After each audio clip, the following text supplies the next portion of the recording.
Welcome back to Wake Up America Weekend. You're taking a live look at the suspect's home in Torrance, California. It's a suburb of Los Angeles.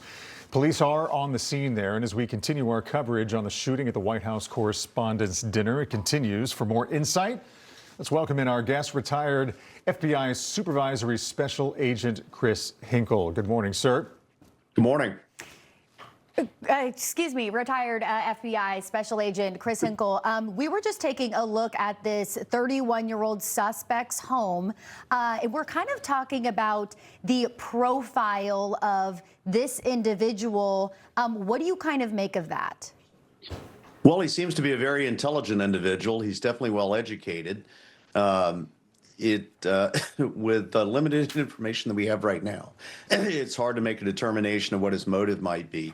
I did want to talk about the mechanics of what's going on in the background. You notice that they're searching his home in California, and we heard from the metro area police chief, interim police chief last night, that he was likely staying at the hotel. So the way that it works there is likely the FBI contacted a magistrate and briefed them verbally and got verbal permission to go into the residence.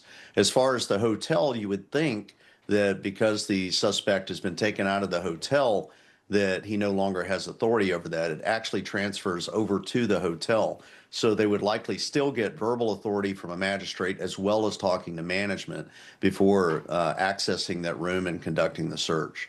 They moved very quickly on this. Last night in the White House, speaking to the press, the president said that they were already requesting those search warrants. I want to point out it is still 4:50 in the morning in California, so getting to work right away on that. Let me ask you this. How important is it to this investigation that this suspect is still alive and when determining a motive here? Well, I hope that everything worked out well. It seems like the crisis management plan that they have there in D.C. among the federal agencies and the local police department worked out really well as people knowing what their roles are when they go in.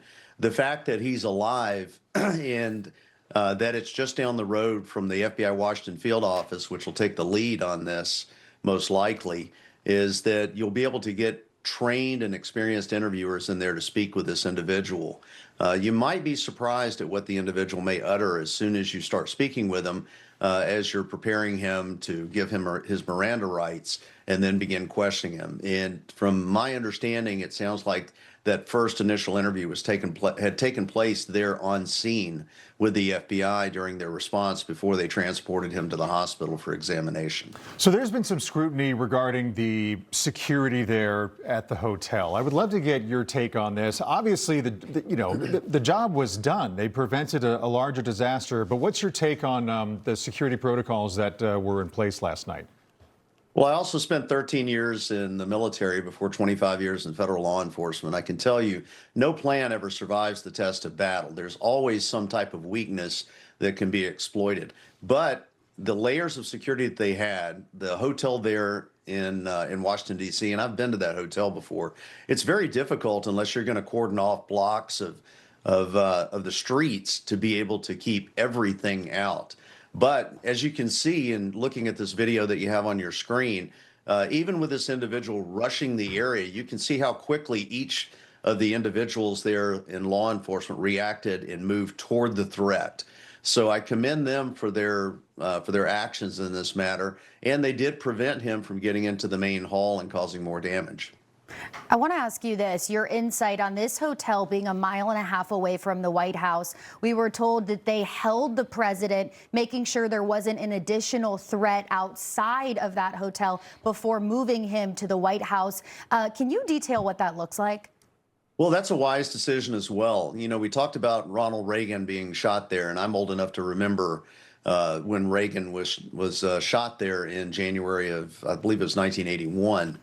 And January of 1981, that was done outside. So the fact that they held him inside where they've got 360 view of the room around him, it's much safer to keep him in that one spot and protect him until they know everything is clear. A lot of the protocols have changed in D.C.